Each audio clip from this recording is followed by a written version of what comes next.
There's been much cause for weeping and gnashing of teeth lately if you're a Guardians of the Galaxy fan, and that doesn't seem to be letting up anytime soon. What's up, everybody? I'm Josh Meek, the Uber Geek. Welcome to Pretty Dece, your daily entertainment and pop culture show. And as most of you probably know, the Guardians of the Galaxy director James Gunn, he directed the first and second volumes of Guardians of the Galaxy, was fired back in July over tweets that he tweeted between 2009 and 2012. Gunn, at the time, in those tweets, joked about some very non-politically correct topics, some really kind of gross, vulgar stuff, and people found those tweets, they resurfaced, brought them to light, and Disney fired Gunn over these tweets. So in that happening soon after, in August, we found out that the entire production of Guardians of the Galaxy Volume 3 was on hold as Disney figures out what the heck to do with this movie that they just fired the director of. So no work's being done, we don't really know kind of what's going on, things are up in the air.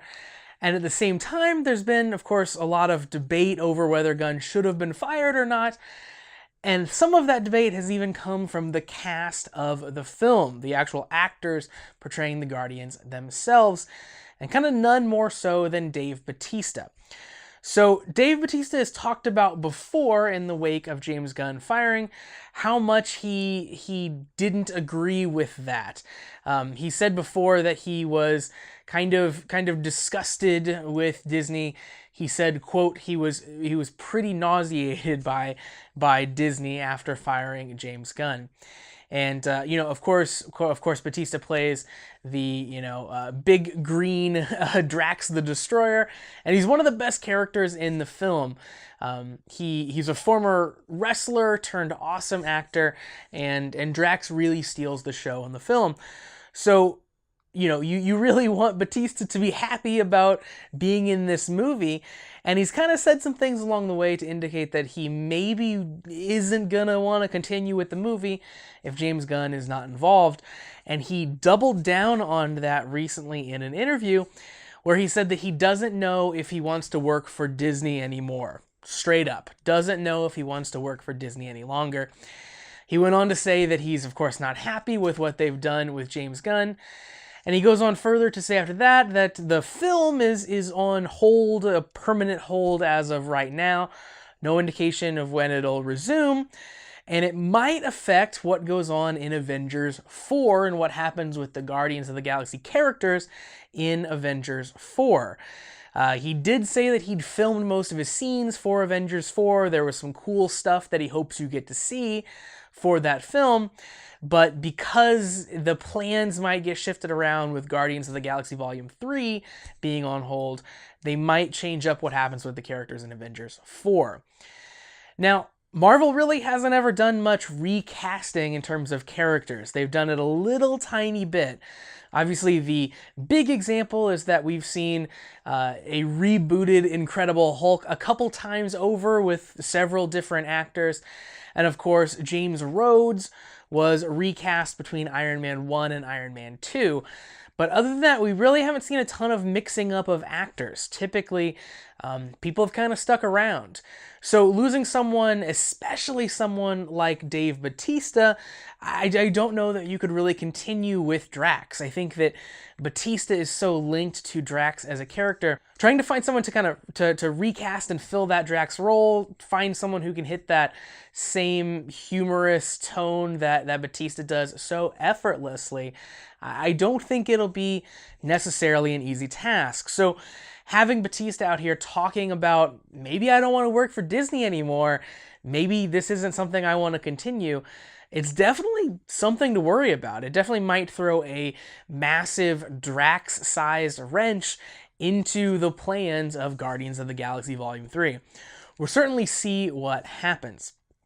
Well, of course, I'm very sad that a movie that I'm looking forward to is potentially in jeopardy, is not going to happen with the cast that I would want it to happen with, might not happen on time. Drax might not be there in the film. I do think it's very admirable that Bautista is standing up for what he believes in and potentially putting his career in jeopardy along the way. I think that really shows that Bautista is a stand-up guy, from what I can tell. Whether you agree that Gunn should or should not have been fired, and honestly, I think both sides of that argument are extremely valid. A lot of the stuff that Gunn said was pretty terrible, honestly, in complete light of day, especially looking at it in 2018, was pretty bad. But then it's been a long time. We should think about the fact that maybe people can change over time, people can get better, people can learn. Whether you're on the side of James Gunn being fired or sticking around in his job, I think we can all commend Bautista for being someone who will stick to his guns, who can make up his mind and have a kind of moral ground standpoint, and then stick to that even in the face of a giant corporation like Disney potentially deciding to just boot him and him losing millions of dollars for being in this role. So that's pretty cool for Dave Bautista, but as a movie fan, however, it's kind of a bummer. And as a fan of these films, as a fan of Marvel, as a fan of Drax specifically, I hope this all works out. I hope that Disney somehow wins over Bautista, gets him back into the fold, makes everyone happy, and we can go on our merry way with making Guardians of the Galaxy Volume 3 a reality. So that's going to do it for Pretty Dece for today. Thank you very much for joining me to talk about Dave Bautista and his complaints over Disney and his upcoming role in Guardians 3.